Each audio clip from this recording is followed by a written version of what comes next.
I've been waiting quite a while for this, but finally, after too many months and definitely too much money, I have the entire set of Transformers Legacy Stunticons.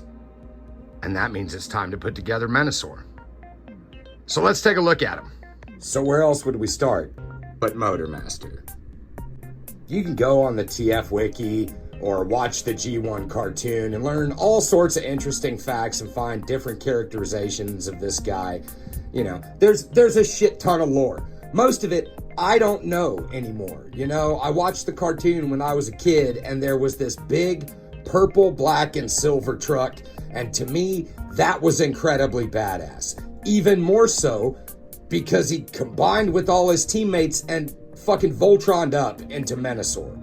It was awesome. And Motormaster is where the awesome starts. Just look at it. Purple and black cap. Of course, the trailer's a little stumpy and he's flying his Decepticon logos proudly, which, I mean, all the Decepticons do that. It makes you wonder how deceptive they could really be when their faction badge is just out in front of the whole world. But this truck looks sinister as shit. Everything from the grill to the scary purple windows with weird, like, robo-greeblies up there is just badass. This dude's hauling ass down the highway, blaring Sisters of Mercy while he passes people on the shoulder of the road. Spracked to the gills, eyeballs gently rotating in their sockets, hasn't been to sleep for 6 months, and a logbook full of lies. No, he doesn't know what he's hauling or who he's hauling it for, and he's damn sure not stopping at your way station. This truck eats state troopers for breakfast and shits excellence. This thing is badass, and so much better than the derpy one I had as a child. From what I recall, the truck mode wasn't that bad. It was a little small, though. The robot mode super sucked. Anyway, I guess let's get down to transformation. Like two other of his teammates, Motormaster does this really cool thing where he comes apart. The trailer will stand on its own.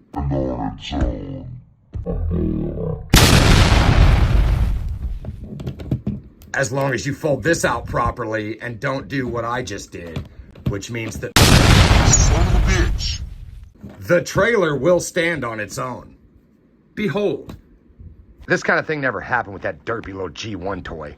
I could transform Motormaster on camera, but it's a lot of work and I don't have the right setup. And besides, there are a lot of people on YouTube who can just do that for you. All right, so I'm going to transform him off camera and we'll be back to talk about him.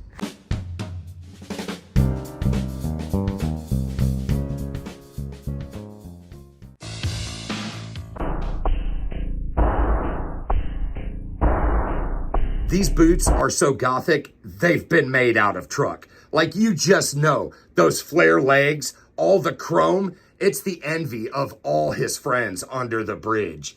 And this somehow formal yet severe attire, as if he's dressed up for a funeral, probably yours with them big stompy fucking boots on, he will kill you. Look at this hulking BFG. Of course, it only really looks good underslung like that, and his elbow joint really can't hold it off the ground. But still, he looks like a badass. It's really a shame that the trailer sort of explodes into a Stonehenge of absolute bullshit. It'll all be useful later, but for right now, it's just bits. You can turn it into a base mode, but that would require me breaking out the instructions, and I'm not... It doesn't matter. It wouldn't be worth it. It's just not worth it. It's fucking base mode. They do it with every trailer, and it's always bad. Go on, then. Try to deny the pure goth power of this fucking tombstone of a robot mode. It's amazing. Dude is driven through the snow on a vision thing across a black planet toward the Temple of Love, and he's singing all the German parts of Marion, and he doesn't even speak German. He just likes the song. It's goddamn Motormaster, and he will stomp a mud hole in you. Don't doubt. Couple of flips, couple of tabs, a little bit of frustration later, and you wind up with this. Oh, look, guys. Motormaster did yoga and puked a second head out of himself somewhere, and he's turned into this chunk of nothing. Combined with that chunk of nothing and that chunk, that you put the Stonehenge together, you force the guy to do some yoga, and you end up with this. All of this is useless. We'll do something with it later. So let's talk about drag strip. This bright yellow monstrous banana just tearing around town, Decepticon logo right up front, blasters at the side. Like, who does he think he's fooling? You see this car and you know it's up to no good. Automatically, this man is plotting something. He's also using the back of his head for like a seat, I guess, which maybe it's some kind of being John Malkovich situation. I don't know.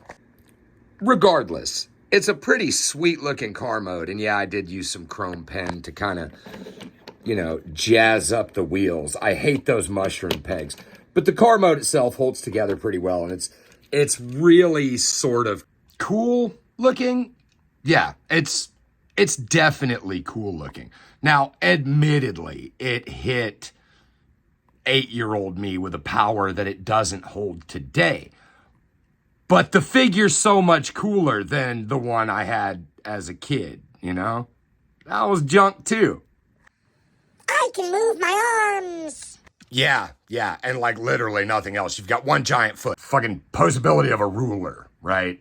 I had a better imagination back in those days, though. So despite the fact that Dragstrip's robot mode in my childhood essentially meant just pulling the legs out and flipping that back and away you went, this guy has a fairly complicated transformation, but it's a lot of fun. Again, I'm not going to show it to you.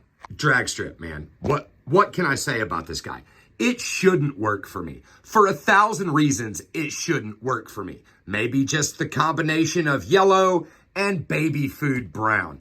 Maybe it's this goofy as shit face that he's got with the purple and red helmet. It really works for me though. Big ass shoulder pads, engine block on display there through his chest, dual blasters. Like, it's just a super solid bot mode that's a lot of fun. Transformation's really good. Like, it's a damn shame that he's just an arm. Okay, get in position.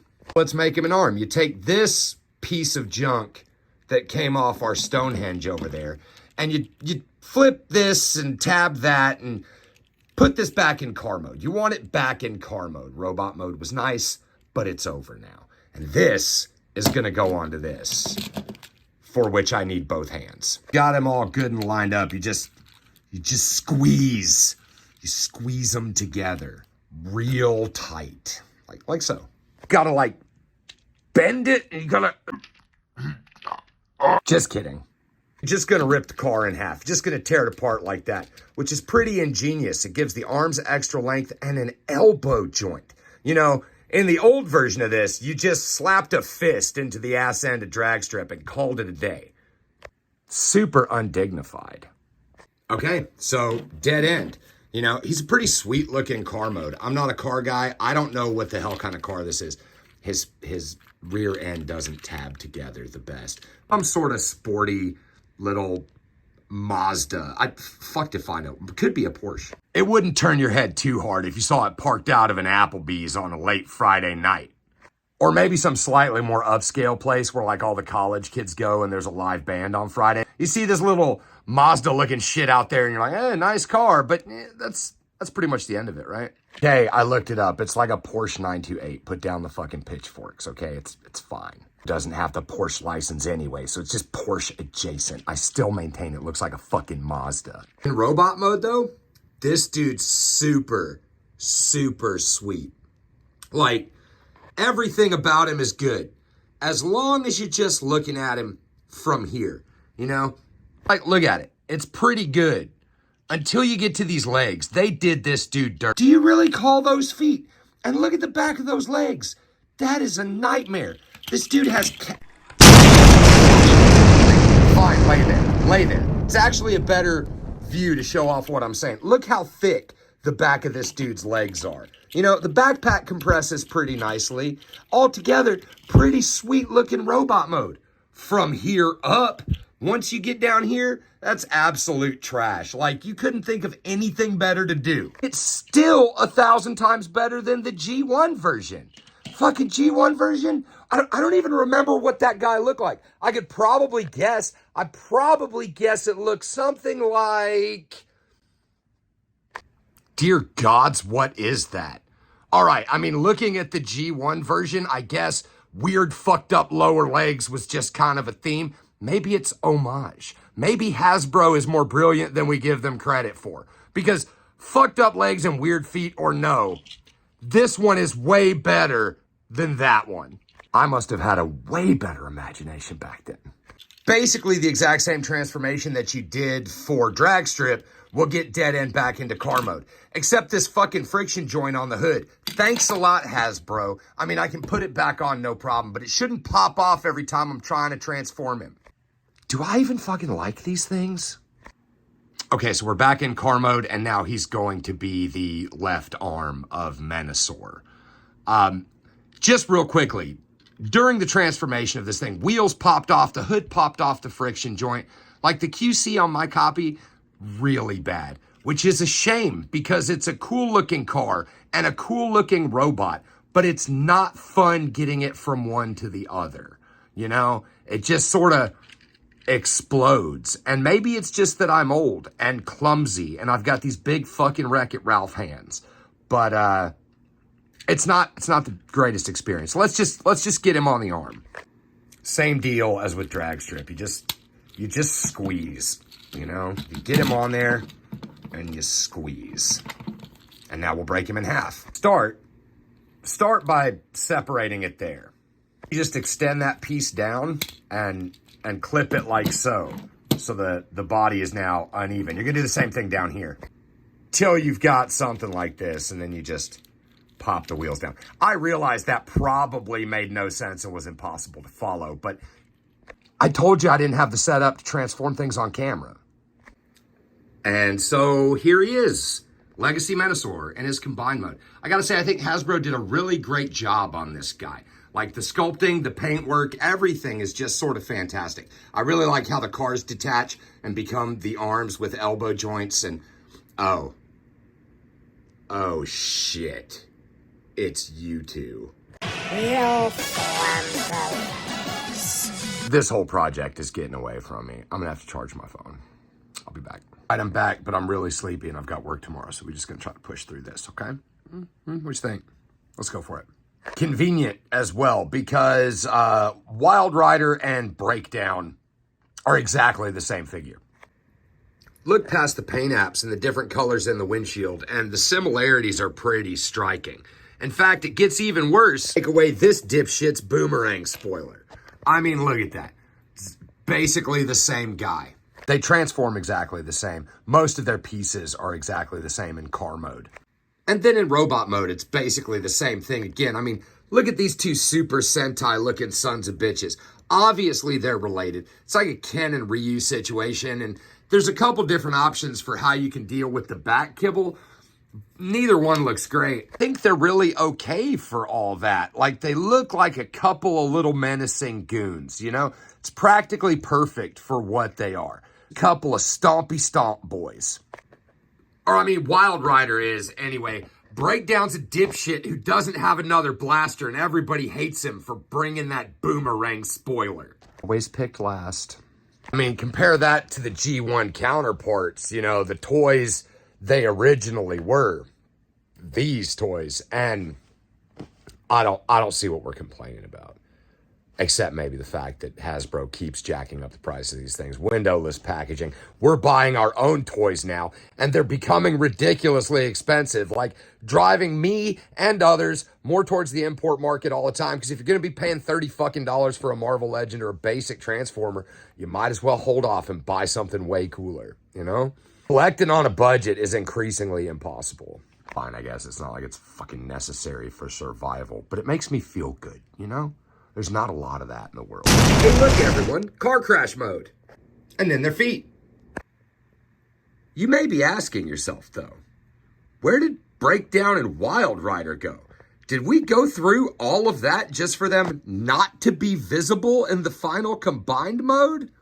Are they just gap fillers? The answer's yes. They plug onto the back of the bot mode legs for some reason. Being slavish accuracy to a poorly executed G1 cartoon aesthetic. I'm gonna be honest with you. I'm not a fan of it. All is not lost, because this bad bitch has thigh swivels.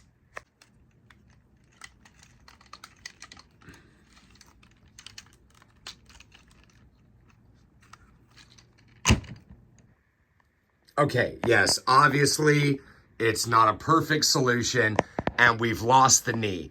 But tell me that's not just way better.